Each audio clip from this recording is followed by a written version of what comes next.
A while back, I made a video about how I had friends in high school, but I never felt like I belonged as a member of the friend group. And apparently you guys really resonated with that. A lot of you guys related to it, which makes me happy and sad at the same time, because it's like, I'm happy that people understand what I was saying, how I was feeling, what I went through in high school, but also it's sad because I don't want anyone to have those feelings or have that kind of experience, you know? I'm honestly really shocked at the kind of response that the video is getting, because I never imagined that so many other people would understand what I was talking about. Up until filming that video, I was still sitting in the car and I was like, this is so stupid. No one's gonna understand what I'm talking about. No one else has these thoughts and feelings. Like, it's just me. Like, up until filming, even after filming, even after editing, I still felt like it was just me. So the fact that that video is getting the kind of response that it is, it makes me feel so good to know that I'm understood, to know that other people understand what I was saying. And some of the comments that I've seen, I'm so glad that you guys are getting the same feeling of validation, that you're understood, that you're not the only one, which is the whole point of what I want my channel to be. I want people to connect and to realize that they're not alone, feel like someone else understands what they're feeling, they're thinking, and to just be able to come together because of it. Now, there was a particular part of the video that I was actually surprised that people really understood what I meant. And that was when I was talking about being a floater friend. Because I honestly always thought that that was some term that I made up. I had never heard anyone else say it. I had never heard anyone else use the word floater in that context. And I just really thought it was something I made up. But I'm really happy to know that other people understand it and use the same term, because now it means we all understand each other. But I wanted to go back to that term of being a floater, and just to make sure we're all on the same page. When I say floater or floater friend, I mean that as like someone who is a part of a bunch of friend groups, you're a member of a bunch of groups, and the people in that group don't mind that you're there. They don't mind hanging out with you, but it also doesn't bother them if you're not there. Like, they could go either way, whether you're there or not. That's what I mean by being a floater. Looking back now, I feel like it's helped shape my perspective on what I want in a friendship, what I'm looking for in a solid friendship. Even though it kind of sucks in the moment, I do feel like it was really valuable in the long run. It's thanks to that experience, thanks to knowing what it felt like to be a floater, to not really belong anywhere, to not have a solid friend that I could call my best friend. It's because of all those feelings that I knew what I wanted going into college. I really feel like it's helped shape all of my current friendships, all of my friendships that have survived through college and the different phases of life as an adult. It's not fun feeling like you don't have anywhere you belong,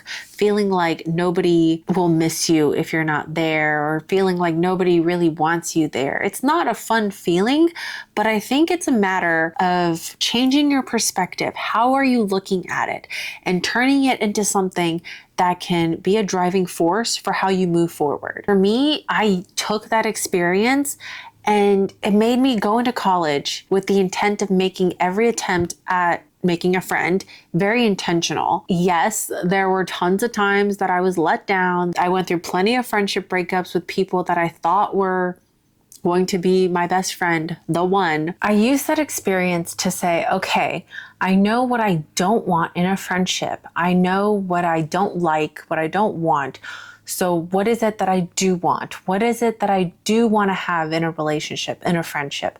And I essentially used it as a way to drive myself to make the changes that I wanted in my life. If this is what I want to have in a friendship, if these are the expectations I want to have, the kind of experience I want to have, what is it do I need to do? Because the only way you're ever going to see change in your life is if you do something. You have to act to make change. So I said, what do I have in my power? What can I control? What can I do to try and have this outcome of real friends? And it's tricky, admittedly, because of course, a friendship is not determined by one party. It's a two-way street. You got two people, multiple people if it's a group, and you all have to kind of be on the same page, want the same thing, have things in common where you want to have that mutual relationship.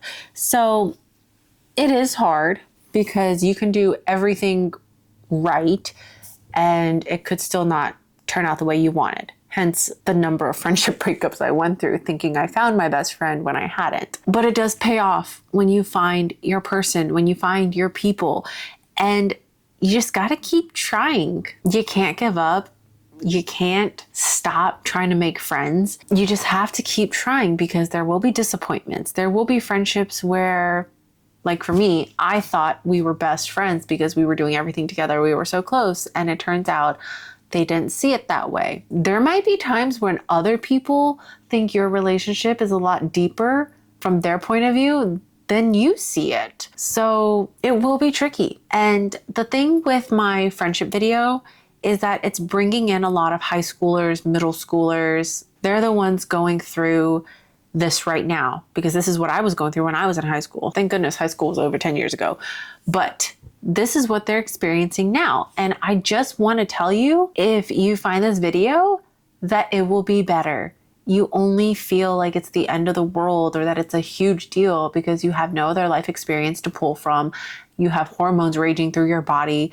You're dealing with different cliques and school dynamics and whatnot. So it's like, it will get better. Use your experiences to know what you want and don't want in the future and use it as a way to determine what you need to do to get what you do want. I kind of just wanted to touch base on the whole being a floater thing and to tell people if this is something you're still going through, you can use it as a positive experience, as a positive motivator, because now you know what you don't like. Now you know what you don't want for your future. And honestly, that goes for everything.